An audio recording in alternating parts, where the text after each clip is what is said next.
Let's go to Matthew chapter 7, verse 21 to 23.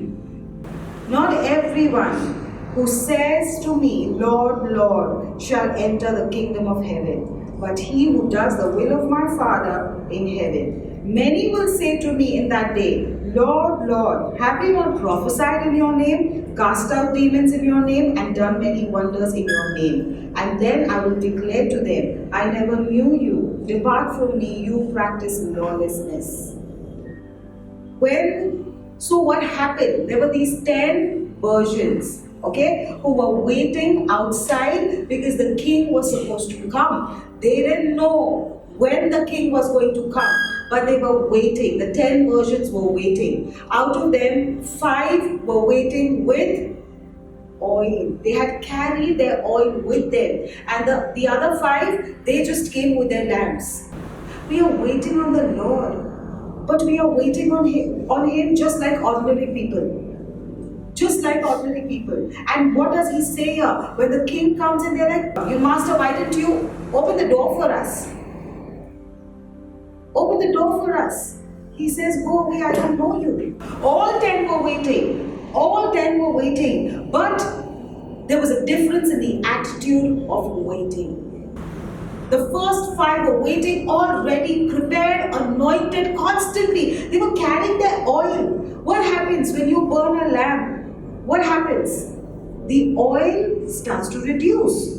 That's why the 5 virgins they were carrying extra oil with them. Why? Because they were constantly filling up, constantly filling their lamps up. But the other 5 just casually came in. And then they realized, oh, we don't have oil. And they started to ask those who had, give us some oil. Give us some oil. Don't give your oil to anybody who doesn't deserve it. Don't give your oil to anybody who doesn't deserve it, because you yourself will need oil. You yourself will need oil.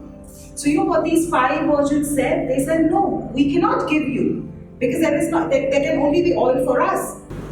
You cannot use borrowed anointing. There are some doors that will open to you only through your own oil. You cannot borrow that anointing. No. There are some doors that require your own oil. It's not going to open to you by borrowed anointing. Nothing happens like, you cannot borrow your salvation. God says each one works out his own salvation. That means I can never borrow my salvation. There will come a time where that particular door is not opening because God is saying, show me your oil. You have got oil from your pastor. You have got oil from your wife. You have got oil from your husband. I see that oil that's in your lamp is borrowed oil. I want to see your own oil. Your own oil. That's when God will open up that door for you.